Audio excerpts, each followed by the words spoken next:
하나님 아버지를 예배하는 심령들을 축복하여 주시옵소서.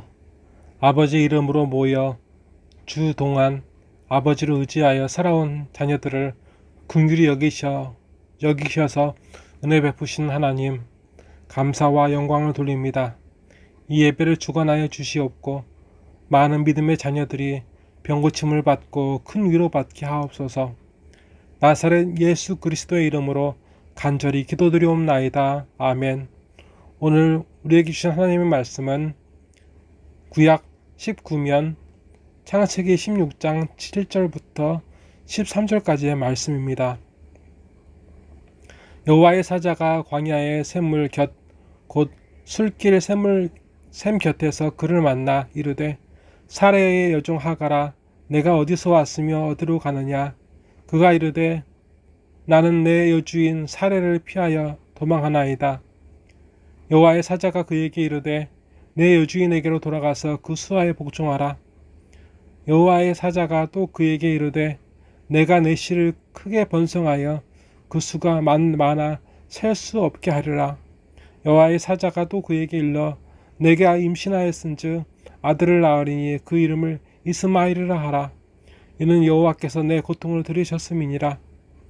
그가 사람 중에 들나귀 같이 되리니 그의 손이 모든 사람을 치겠고 그 모든 사람의 손이 그를 칠지며 그가 모든 형제와 대항해서 살리라 하니라. 하갈이 자기에게 이르신 여호와의 이름을 나를 살피신 하나님을 하였으니 이는 내가 어떻게 여기서 나를 살피신 하나님을 배웠는고 함이라. 아멘. 오늘 위기 속에 있는 지체들에게 이 생명의 말씀을 주신 하나님을 찬송합니다. 오늘 말씀을 보면 하갈은 애굽 여자였습니다. 원래 종이었던 애굽 여자 하갈을 자신의 아기를 낳게 할 목적으로 두 번째 아내로 삼게 한 이는 사레였습니다. 사레는 출산한 적도 없고 임신한 적도 없었습니다. 그런데 아브라함의 두 번째 부인이 된 하갈은 자기가 임신한 것을 깨닫고 임신을 하지 못한 사레를 멸시하였다고 말씀은 우리에게 가르쳐 주십니다.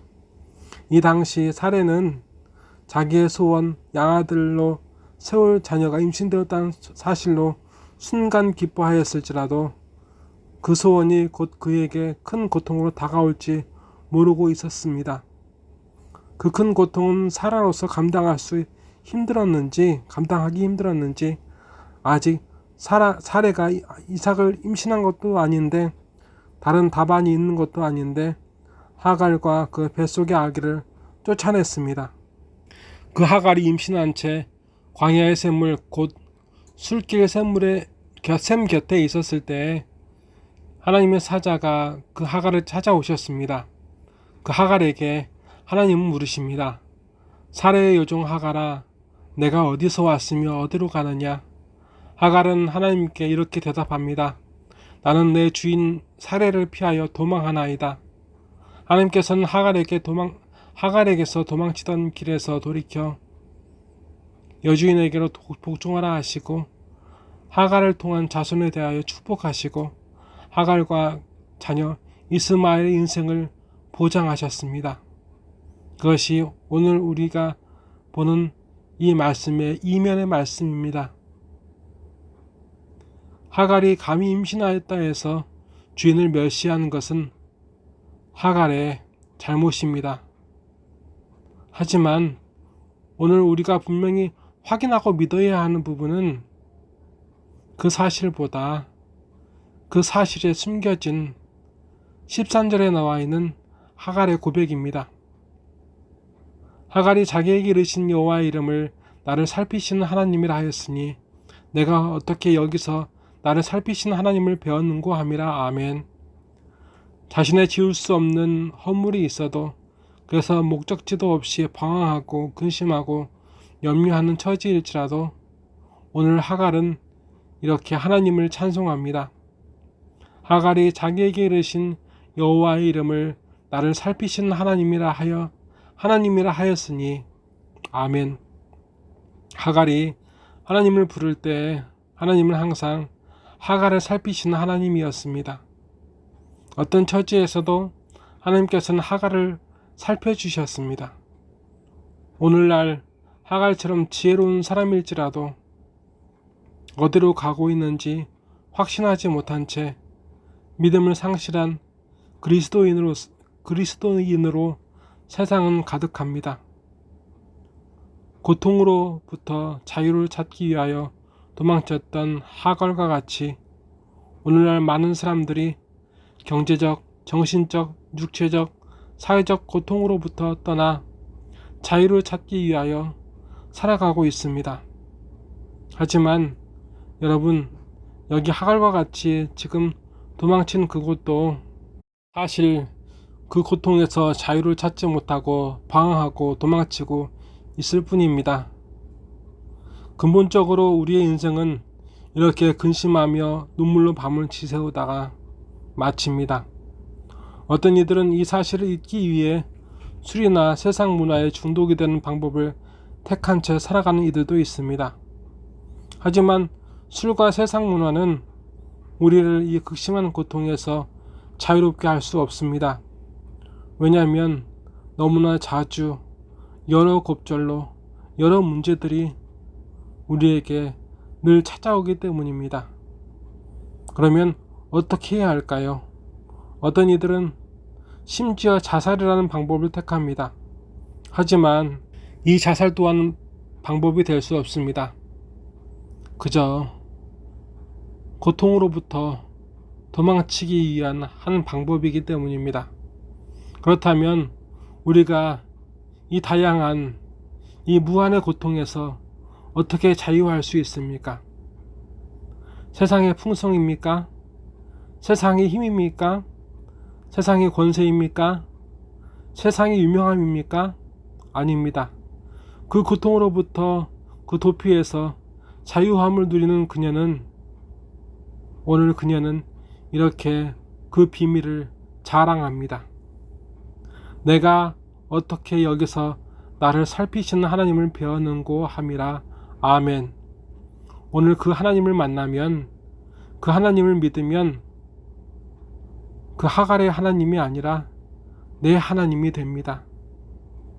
이 영원한 도피처를 찾는 도망자의 삶에서 자유를 얻는 유일한 길은, 이 광야에서 자유를 얻는 유일한 길은 하갈이 만났던 하나님을 찾는 길이요, 하나님 만난 곳뿐입니다. 매일, 그리고 항상 힘이 듭니다. 더구나 요즘 같은 때엔 더 믿음을 지키고 살아가는 것이 어렵습니다. 우리 가운데 많은 사람들이 믿음에서 이미 떠났습니다. 그토록 만난 하나님을, 오래전 만났던 그 하나님을 신기루처럼 여기며 광야로 떠났습니다. 하지만 우리는 압니다. 지금 이 순간에도 하나님께서 우리를 보살피시고 계시다는 사실을 말입니다. 보살피시는 하나님을 잊으셨습니까? 다시 기억하고 싶습니까? 다시 만나고 싶습니까? 하나님을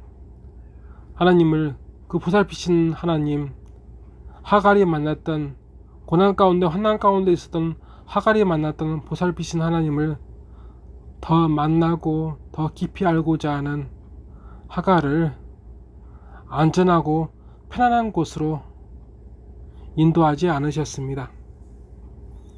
하나님께서는 안전하고 편안한 곳이 아닌 사례가 없는 곳이 아닌 더 핍박과 어려움이 있을 곳으로 가라 하십니다. 오늘 말씀처럼 그녀를 핍박한 여주인 사례에게로 돌아가라고, 그 수하에 복종하라 하십니다. 그래서 우리가 함께하는 지금 이곳은 그 하나님을 만나기 제일 좋은 때이고, 하나님을 만나기, 우리를 보살피신 하나님을 만나기 제일 좋은 때이고, 우리를 보살피신 하나님을 만나기 제일 좋은 장소입니다. 복음은 우리에게 또한 이렇게 말씀하십니다. 이 하갈의 비밀로 인하여 피파 속에 있는 데살로니가 교회에 이렇게 사도 바울은 강권합니다. 항상 기뻐하라. 쉬지 말고 기도하라. 범사에 감사하라. 이는 그리스도 예수 안에서 너희를 향하신 하나님 뜻이니라. 아멘. 핍박과 고난 가운데 어떻게 항상 기뻐할 수 있었습니까? 나를 하나님께서 보살피시기 때문입니다. 핍박과 고난 가운데 어떻게 항상 기도할 수 있었습니까? 나를 하나님께서 보살피시기 때문입니다. 핍박과 고난 가운데 어떻게 범사에 감사할 수 있습니까? 나를 하나님께서 보살피시기 때문입니다. 하나님께서 오늘 환난과 핍박 속에 있는 고난 가운데 있는 우리를 보살피시기 원하십니다. 다 같이 기도하시겠습니다. 하나님 아버지 감사합니다. 오늘 이 복음의 말씀으로 큰 위로를 받고 고침을 받습니다. 우리 영이 하나님을 기뻐합니다. 우리로 영광을 취하여 주시옵소서. 이 시간 우리가 드리는 예배와 예물을 받아 주시옵고 하나님을 기뻐하는 일상이 되게 하옵소서. 하나님을 찬송하는, 하나님을 더욱더 의지하는 일상이 되게 하여 주시옵소서. 나사렛 예수 그리스도의 이름으로 간절히 기도드리옵나이다. 아멘. 지금은 하나님을 찬송하는 모든 자녀들 위해 주 예수 그리스도의 은혜와 주 하나님 아버지의 사랑하심과 주 성령님의 감화 감동 역사하심의 은혜가 영원히 함께 계시리로다. 아멘.